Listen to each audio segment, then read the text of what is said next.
Now, the reason why we put the right foot slightly in front is because it brings, if it was to stand perfectly parallel, our shoulders would be out.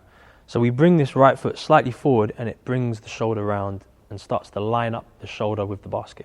He's got that valgus position, I don't know if you heard that term, where the knocked knees, they start to come in.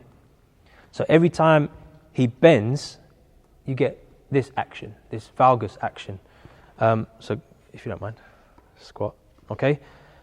What we've done to try and correct that is we put resistant, you know those resistant bands? Like the yoga bands? Well, I just tied up a yoga band. And we put it around just under his knee, and it strengthens the muscles out here to try and correct that stance. Okay, so his knee is lined up with his toes. That's fine. The knees aren't coming in any way. Seems to be okay. We move up. His coccyx is down. We're good. Now we've lined up, because we've got that foot forward, the shoulder's in line. We're making sure that the knee is over the toe, the knee is in line. But now that elbow needs to be in line as well. So everything now is pointing directly towards the basket. Everything. The elbow's in, and what he's done is he's put the ball on this tabletop ready to shoot. Okay? Some, like a few year sevens I saw this morning, I asked them to get in this position, and they held the ball like this. They were like that.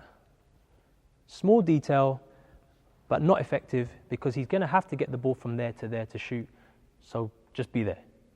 All right? Now, this elbow, in my opinion, doesn't really affect. So the difference between his elbow and his elbow didn't really interfere with the shot in terms of where the elbow was. Now, if the hand was further in front, put your hand further in front of the ball, yeah, then that would interfere with the shot in some way. But it needs to rest on the side so that it doesn't interfere with it and just stops it from rolling off that tabletop. Okay? Shaking now. Right.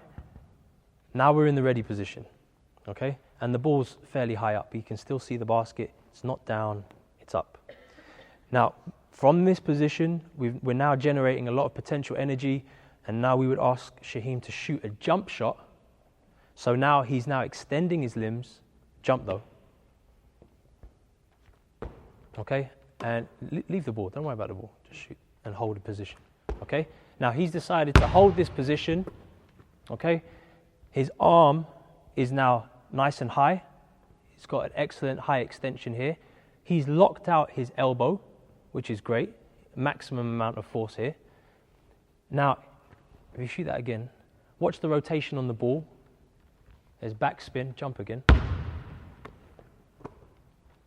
Okay, there's backspin on the ball. And to do that, he spread his fingers and he followed through. And no matter what game you play, there's always some sort of follow through. And this is our follow through. So we kind of say, right, make sure your fingers, you're dipping them in the basket. Okay? Zach, you can rest your arm. Last year, we spent a long time trying to correct Zach's follow through. Do you still follow through like last year? We'll find out. Let's see. Okay, he's straight. But last year, how did you follow through? It was out like that. All right, and now you might not normally see it when players shoot, but look for these things. Just hold the follow through. Because now, as you were, because now, obviously, all this has been lined up, and now the last bit to touch the ball, to release the ball, he pushed it off to the right. Such a shame. So getting your fingers lined up to the basket, dipping them in the basket is essential.